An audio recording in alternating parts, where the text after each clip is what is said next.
एक गांव में गुड़िया नाम की लड़की अपने माता पिता के साथ रहती थी। गुड़िया के पिता राजेश ने दूसरी शादी कर ली थी क्योंकि उसकी मां की एक बीमारी की वजह से निधन हो गया था।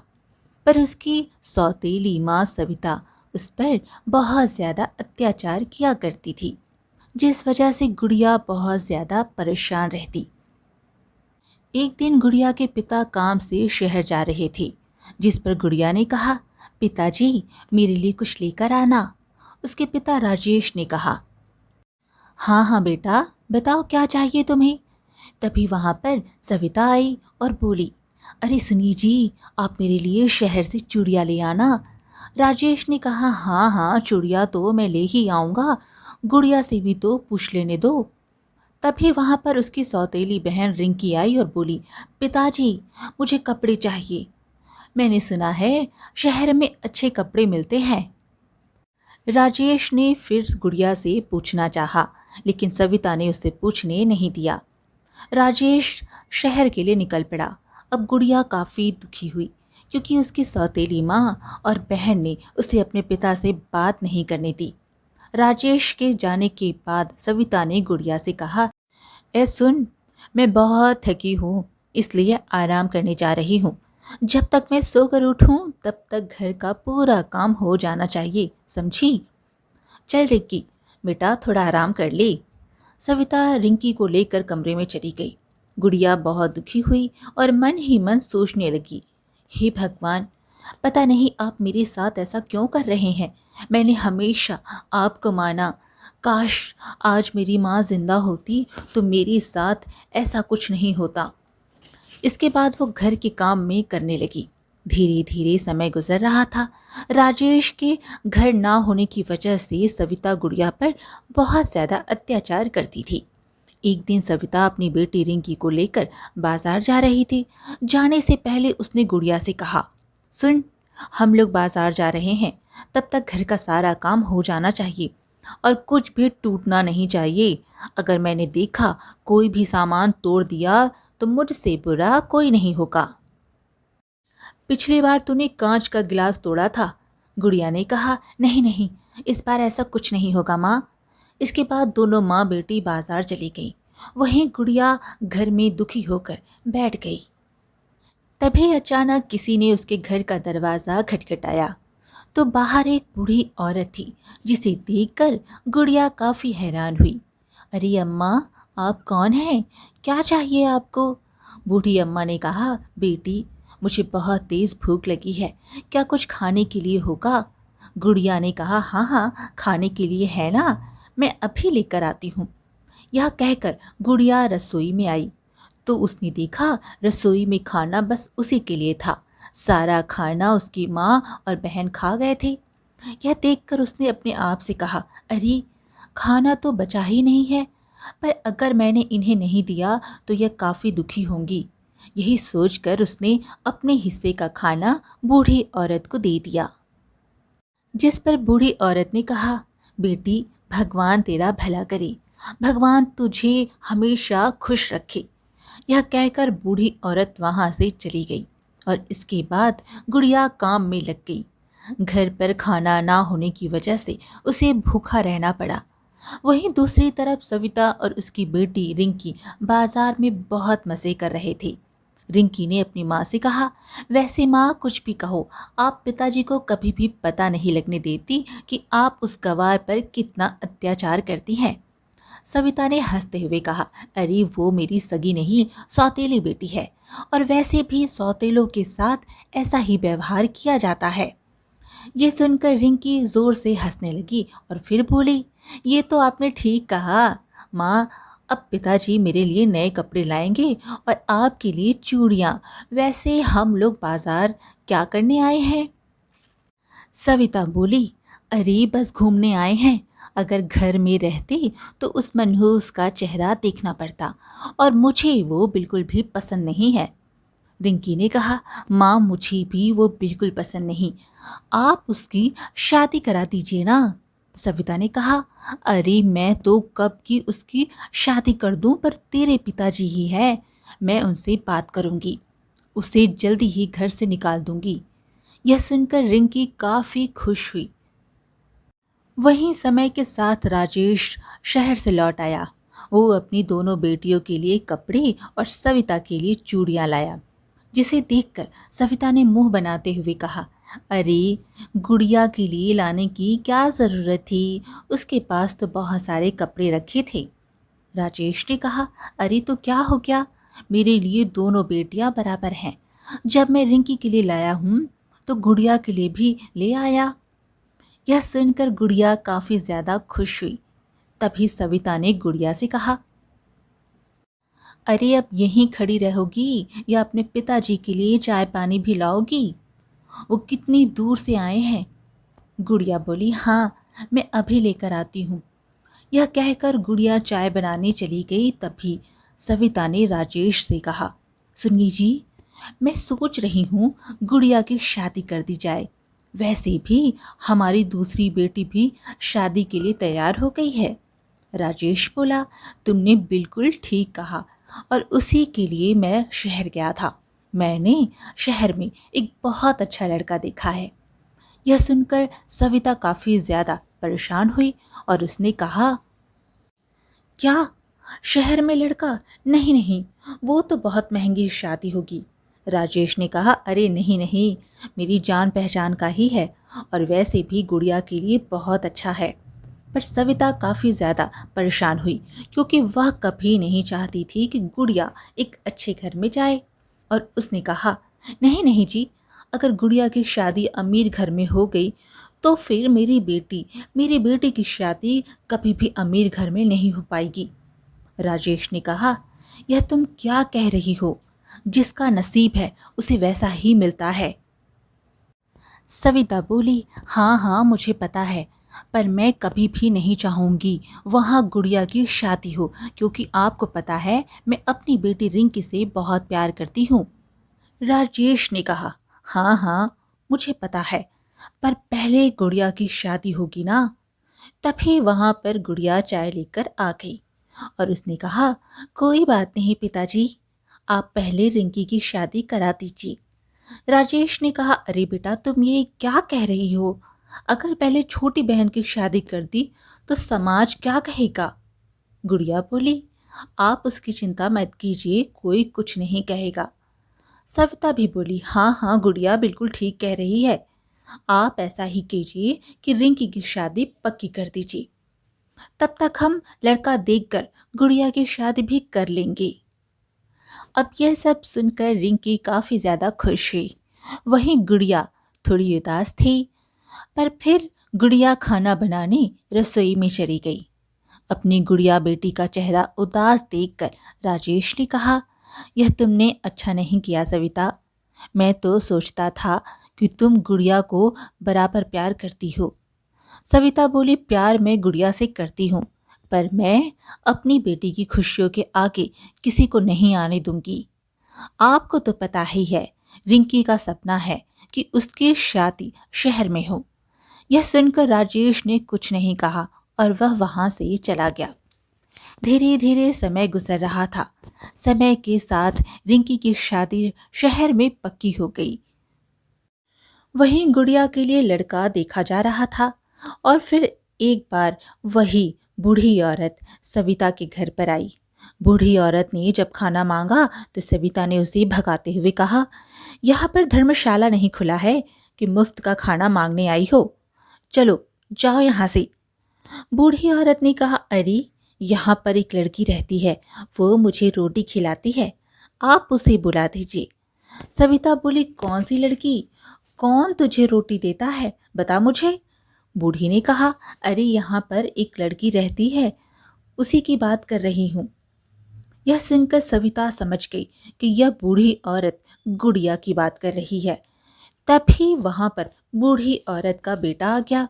उसने अपनी माँ को देखा तो कहा, अरे माँ, आप यहाँ पर क्या कर रही हैं? चलिए घर पर चलिए। बूढ़ी औरत ने कहा, अरे मैं तो यहाँ पर रोटी लेने आई थी।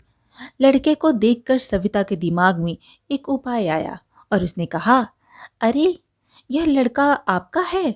बूढ़ी औरत बोली, हाँ, ये मेरा ही बेटा है।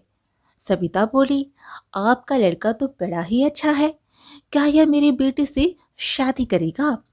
यह सुनकर बूढ़ी औरत और लड़का काफी ज्यादा हैरान हुए और बोले, पर हम लोग तो बहुत गरीब है, मांग कर काम चलाते हैं। सविता बोली, अरे मुझे कोई दिक्कत नहीं है, वैसे भी वो मेरी सौतेली बेटी है, वो बहुत ही सुंदर है।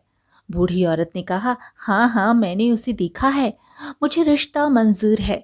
यह सुनकर सविता काफी ज्यादा खुश हुई। वहीं जब राजेश को इस बारे में पता लगा तो उसने कहा, सविता तुम क्या पागल हो गई हो, जो मेरी बेटी की शादी एक भिखारी से तय कर दी। सविता बोली, अजी किसने कहा वो भिखारी है, वो बहुत ही अच्छा लड़का है और आजकल ऐसे लड़के मिलते कहाँ हैं, और वैसे भी पैसा तो हाथ की मैल है। यह सुनकर राजेश को काफी तेज गुस्सा आया और उसने कहा, नहीं नहीं, मैं अपनी बेटी की शादी कभी भी उस भिखारी से नहीं होने दूंगा। सविता बोली, अच्छा ऐसी बात है, आप चाहते हैं समाज में मेरी बदनामी हो, वो भिखारी मुझे यहाँ पर आकर बदनाम करके जाए।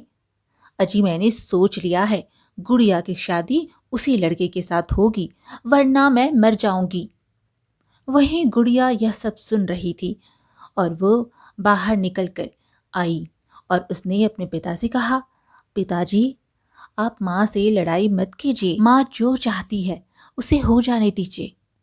यह तू क्या कह रही है बेटा, इसने तेरी शादी भिखारी से तय कर दी है।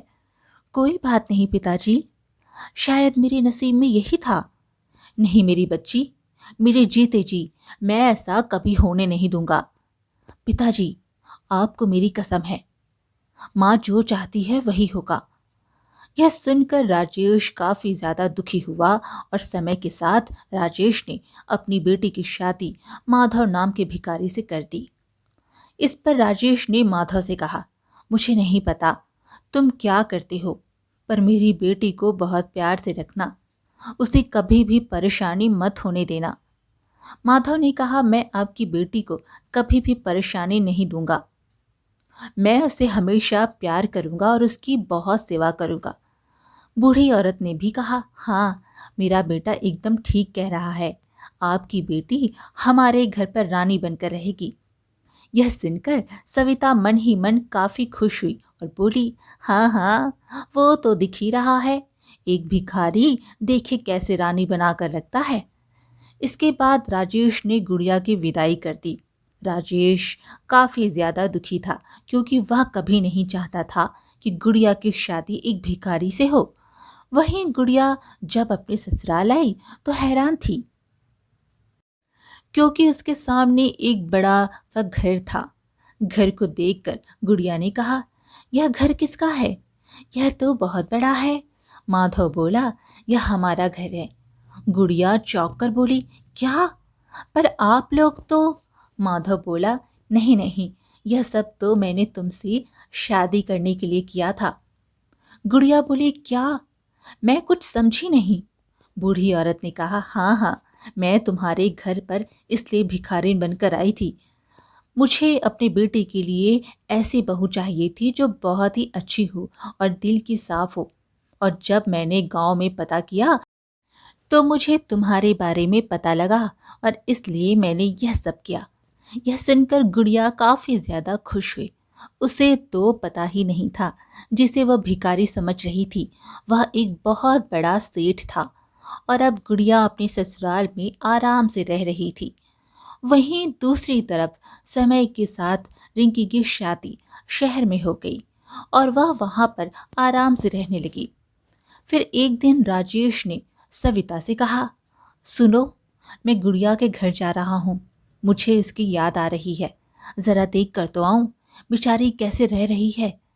सविता बोली, हाँ हाँ चले जाइए, जरा उसके लिए फल भी लेकर जाना और थोड़ी मिठाई भी, अब बेचारे गरीब हैं, पता नहीं कैसे मांग कर अपना गुजारा कर रहे होंगे।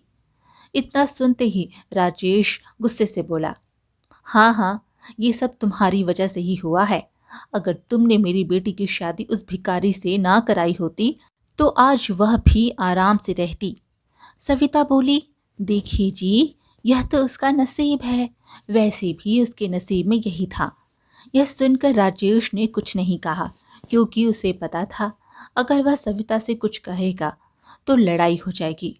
और इसके बाद वह गुड़िया के घर आ गया। जब वह पूछते पूछते गुड़िया के घर पहुंचा तो देखकर वो काफी ज्यादा हैरान हो गया, क्योंकि वहां पर एक बहुत बड़ा मकान था, जिसे देखकर राजेश ने कहा, लगता है मैं किसी गलत घर पर आ गया हूँ, मुझे यहाँ से जाना चाहिए। तभी वहां गुड़िया आई। गुड़िया को देखकर राजेश काफी ज्यादा हैरान हुआ और बोला, अरे बेटी, तू यहाँ पर, तू यहाँ क्या कर रही है? गुड़िया बोली, पिताजी, ये मेरा ससुराल है। राजेश हैरान हुआ, क्या ये तेरा ससुराल है? पर ये कैसे हो गया? तेरे पति और सास तो एक भिखारी थे। गुड़िया ने कहा, नहीं नहीं पिताजी, यह सब तो उन्होंने नाटक किया था मुझसे शादी करने के लिए। तभी वहां पर गुड़िया की सास और माधव भी आ गए। उन लोगों को देखकर राजेश काफी ज्यादा हैरान हुआ और बोला, ये सब क्या है? मेरी बेटी क्या कह रही है? आप लोग कौन हैं? माधव बोला, हम यहाँ के बहुत बड़े सेठ हैं। हमें आपकी बेटी पसंद आई, इस वजह से हमने यह सब किया, क्योंकि हमें पता था गुड़िया की सौतेली माँ कभी नहीं चाहेगी कि उसकी शादी अमीर घर में हो जाए, इसलिए मैंने यह सब नाटक किया। यह सुनकर राजेश काफी ज्यादा खुश हुआ और बोला, मुझे तो पता ही नहीं था मेरी बेटी महलों में राज कर रही है। मैं तो सोच रहा था मेरी बेटी बहुत दुखी होगी। आप लोगों का बहुत बहुत धन्यवाद, जो आप उसे अपने घर की बहू बनाकर लाए हैं। गुड़िया की सास सुनंदा ने कहा, ये आप क्या कह रहे हैं? धन्यवाद तो मुझे आपका करना चाहिए। आपकी बेटी बहुत ही अच्छी है, हम लोगों का बहुत ध्यान रखती है। यह सुनकर राजेश बहुत ज्यादा खुश हुआ। वहीं दूसरी तरफ रिंकी के ससुराल वाले बहुत बुरे थे। वह रिंकी पर बहुत ज्यादा अत्याचार करते थे। और एक बार उन्होंने, रिंकी के पति ने रिंकी से कहा, कान खोलकर सुन ले, मुझे 1 लाख रुपए चाहिए, और अगर पैसे नहीं लाई तो अपने मायके से वापस मत आना।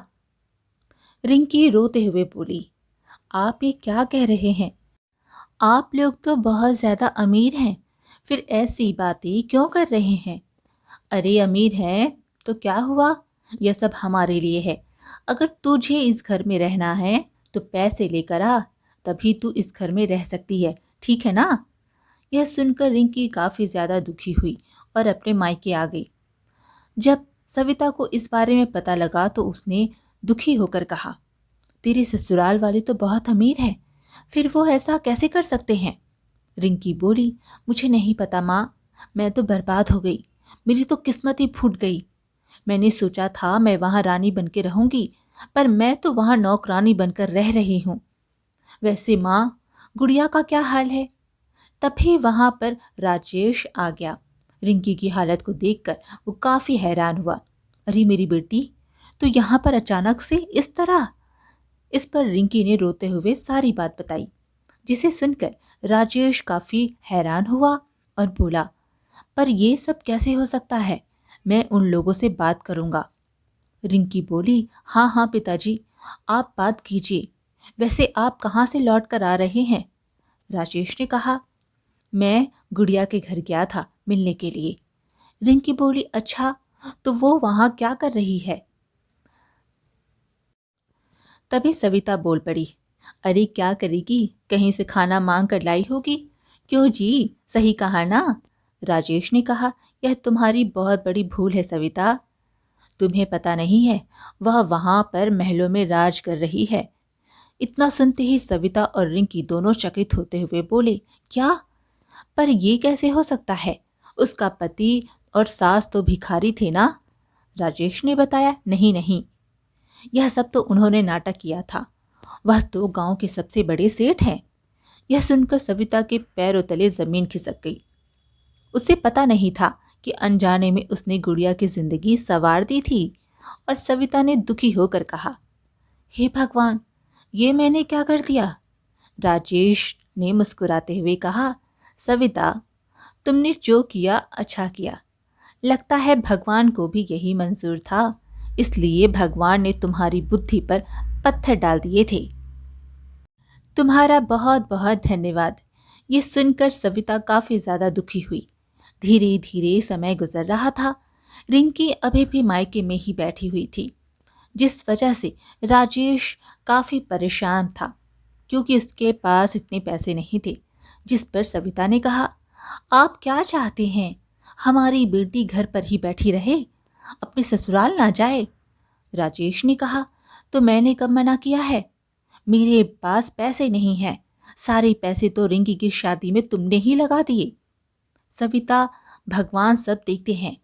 तुमने तो किसी और के लिए गड्ढा खोदा था, पर तुम्हारी बेटी ही उस गड्ढे में गिर गई। सविता ये सुनकर दुखी हुई। अजी, आप बार बार वही बातें क्यों कर रहे हैं? आपको तो पता है ना मेरा दिल कितना जल रहा है। तभी रिंकी ने कहा, माँ बिल्कुल ठीक कह रही है पिताजी। आप तो बहुत खुश हो रहे हैं ना गुड़िया के लिए, पर आपको मेरी बिल्कुल भी चिंता नहीं है। राजेश ने रिंकी के सर पर हाथ रख के कहा, ऐसा कुछ नहीं है बेटा। मैंने हमेशा तुम दोनों को एक समान प्यार किया है, पर तेरी माँ और तुझे पता नहीं गुड़िया से क्यों दिक्कत थी। और देख, आज भगवान ने तेरे साथ क्या किया। यह सुनकर रिंकी चुप हो गई। वहीं दूसरी तरफ गुड़िया अपने ससुराल में आराम से रह रही थी।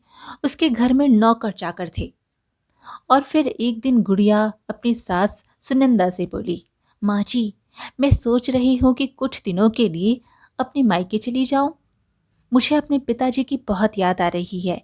सुनंदा ने कहा, क्यों नहीं बेटी, चली जाओ।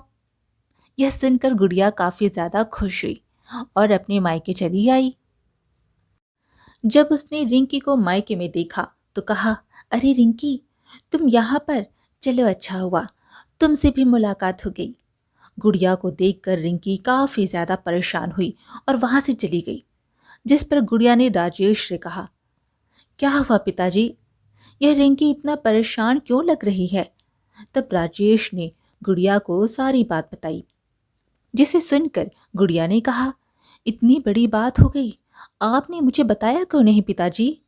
राजेश ने कहा, अरे बेटी, ये सब तो कर्मों का फल है, और वैसे भी जिसके नसीब में जो होता है वही होता है। गुड़िया ने कहा, ये आप क्या कह रहे हैं पिताजी, ऐसा कुछ नहीं है। राजेश ने कहा, अरे ऐसा ही है, तभी तो मैं तेरी शादी वहां करना चाह रहा था, पर तेरी माँ ने जबरदस्ती रिंकी की शादी कर दी। अब देख रिंकी कितनी दुखी है। तभी वहां पर सविता आई और मुंह बनाकर बोली, आ गई महारानी, वैसे मानना पड़ेगा, तेरी किस्मत तो बड़ी तेज निकली। गुड़िया ने कहा, अरे माँ, आप ऐसा क्यों कह रही हैं? यह सब आपकी वजह से ही तो हुआ है। सविता बोली, हाँ, तो मुझे धन्यवाद कर, जो मैंने तेरे लिए इतना अच्छा खानदान ढूंढा। वैसे तू तो बहुत अमीर हो गई है, अपनी माँ के लिए कुछ लेकर नहीं आई क्या? गुड़िया बोली, हाँ हाँ माँ, मैं आपके लिए कपड़े और बहुत सारा सामान लेकर आई हूँ। यह कहकर उसने सारा सामान सविता को दिया, जिसे देखकर सविता बहुत खुश हुई, क्योंकि उसमें बहुत सारी साड़ियाँ और मिठाइयाँ थी। फिर सविता ने कहा, बस यही सब कुछ लाई है, पैसे नहीं लाई। तुझे पता भी है तेरी बहन कितनी दिक्कत में है? गुड़िया बोली, हाँ हाँ, मुझे पता है माँ, पर मुझे नहीं पता था कि रिंकी के साथ यह सब हो गया है। अगर पता होता तो ले आती। सविता बोली, चल कोई बात नहीं, अब अपने ससुराल से पैसे मंगा ले। यह सुनकर राजेश को काफी तेज गुस्सा आया और उसने सविता को थप्पड़ मारते हुए कहा, तेरी हिम्मत कैसे हुई गुड़िया से ऐसी बात करने की? मैं बहुत सह लिया और अब मैं नहीं सहूंगा। सविता ने कहा, हाँ हाँ, मुझे सब पता है, पर आपको दिख नहीं रहा कि आपकी शादीशुदा बेटी घर पर बैठी हुई है। यह अमीर है, क्या अपने ससुराल से पैसे नहीं ला सकती है? राजेश बोला, नहीं, वह पैसे नहीं लाएगी, और तेरे लिए वह क्यों पैसे लाए? इसी तरह से राजेश और सविता के बीच झगड़े बढ़ते गए। अपने घर की ऐसी हालत देखकर गुड़िया काफी ज्यादा दुखी हुई और उसने अपने पिताजी से कहा, पिताजी, आप लड़ाई क्यों कर रहे हैं? राजेश बोला, तू देख रही है ना बेटी, तूने हमेशा अपनी माँ की तरफ ली, जबकि यह कितनी मक्कार औरत है। इसने तेरे साथ हमेशा बुरा व्यवहार किया है।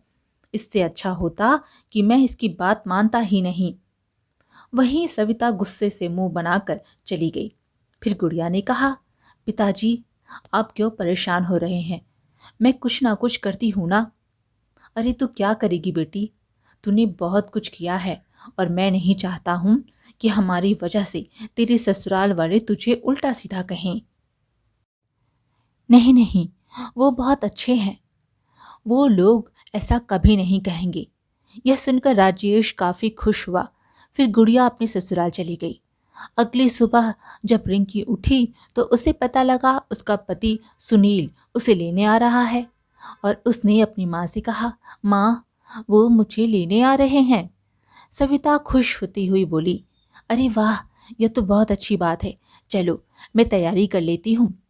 कुछ ही देर बाद सुनील वहां आ गया। सुनील को देखकर सविता काफी खुश हुई और बोली, आओ आओ दामाद जी, आपका स्वागत है।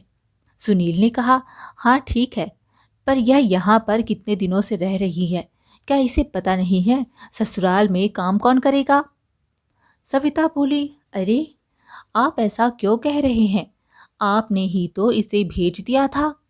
हाँ हाँ, मैंने इसे पैसे के लिए भेजा था, पर यह अभी तक पैसे लेकर नहीं आई, इसलिए मैं खुद चला आया। क्या तुम लोग अभी तक पैसों का इंतजाम नहीं कर पाए? सविता बोली, आप ऐसा क्यों कह रहे हैं? यह आपकी पत्नी है।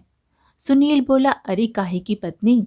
जब तक पैसे नहीं मिलते तब तक मैं इसे अपने साथ नहीं ले जाऊंगा, वरना मैं इसे तलाक देता हूँ। मेरे लिए बहुत सारी लड़कियां हैं। तभी वहां पर गुड़िया आई और बोली, यह तुम क्या कह रहे हो? तुम्हें पता भी है तुमने मेरी बहन से शादी की है? सुनील ने कहा, हाँ हाँ, मुझे सब पता है, मुझे मत बताओ। अगर तुम्हें ज्यादा परेशानी है तो तुम पैसे दे दो ना। यह सुनकर गुड़िया चुप हो गई। तभी पीछे से किसी ने आवाज दी, कितने पैसे चाहिए तुझे? आवाज को सुनकर जब सभी ने वहां देखा तो वहां पर माधव था। माधव को देखकर सभी थोड़े हैरान हुए और इस पर माधव ने कहा, कितने पैसे चाहिए तुझे? एक बार में बता दे, जिससे तू बार बार रिंकी को परेशान ना करे। यह सुनकर रिंकी और सविता काफी ज्यादा हैरान हुए। फिर सुनील ने कहा, कम से कम 5 लाख। यह सुनकर माधव ने उसे 5 लाख दिए और वहां पुलिस आ गई। पुलिस को देखकर सुनील काफी हैरान हुआ और बोला, अरे ये सब क्या हो रहा है? माधव बोला, वही हो रहा है जो तुम जैसे लोगों के साथ होना चाहिए। तुम अपनी पत्नी को पैसों के लिए परेशान कर रहे हो और इसे एक अपराध कहा जाता है। क्या तुम्हें पता नहीं है? यह सुनकर सुनील बुरी तरह घबरा गया। सुनील डर कर बोला, नहीं नहीं, ऐसा कुछ भी नहीं है। माधव बोला, मुझे सब कुछ पता है। अगर तुम रिंकी को आराम से नहीं रख सकते हो तो उसे छोड़ दो और मैं उसकी शादी किसी और के साथ कर दूंगा। यह सुनकर सुनील बुरी तरह घबरा गया। वहीं रिंकी को अपनी गलती का एहसास हुआ। उसे नहीं पता था कि उसके जीजा इतने अच्छे थे। इस पर रिंकी ने कहा, नहीं नहीं जीजा जी, आप मेरे लिए इतना मत कीजिए, मैं इस लायक नहीं हूँ। माधव ने कहा, अरे तुम ऐसा क्यों कह रही हो? तुम मेरी पत्नी की बहन हो और मेरी भी छोटी बहन की ही तरह हो। यह तो मेरा कर्तव्य है। अगर यह आदमी तुम्हें परेशान कर रहा है तो बता दो, मैं इसे अभी जेल में डलवा देता हूँ और मैं तुम्हारी शादी किसी अच्छे आदमी से कर दूंगा। सुनील ने कहा, नहीं नहीं, मैं रिंकी को आराम से रखूंगा। आज के बाद कभी भी परेशान नहीं करूंगा। मुझे पुलिस के हवाले मत करो। यह सुनकर रिंकी काफी ज्यादा खुश हुई। फिर गुड़िया ने कहा, ठीक है, अगर तुमने मेरी बहन को आगे से परेशान किया तो हम तुम्हें पुलिस के हवाले कर देंगे। अब से एक पुलिस की नज़र हमेशा तुम्हारे घर पर रहेगी। यह सुनकर सुनील के होश उड़ गए और इसके बाद गुड़िया ने रिंकी से कहा, बहन, अब तुम आराम से जाओ, अब तुम्हें कोई परेशान नहीं करेगा। यह सुनकर रिंकी की आंखों में आंसू आ गए और वह जोर जोर से रोने लगी और बोली, मुझे माफ कर दो, मैंने हमेशा तुम्हारे साथ बुरा व्यवहार किया, पर आज तुमने ही मेरी मदद की है। वहीं सविता भी काफी ज्यादा शर्मिंदा थी। इसके बाद सुनील रिंकी को लेकर चला गया। सविता को भी अपनी गलती का एहसास हो गया था। उसने गुड़िया से कहा, मुझे माफ कर दे बेटी, मैंने तेरे साथ बहुत बुरा किया। गुड़िया ने कहा, कोई बात नहीं माँ, जो हुआ उसे भूल जाइए। अब तो आप खुश हैं ना? सविता बोली, हाँ हाँ, मैं बहुत खुश हूँ।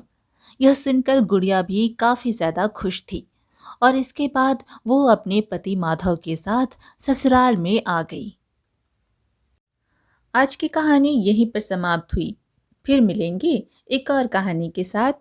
कहानी पसंद आए तो कमेंट में हरे कृष्णा ज़रूर लिखें और चैनल को सब्सक्राइब करना बिल्कुल ना भूलें। धन्यवाद।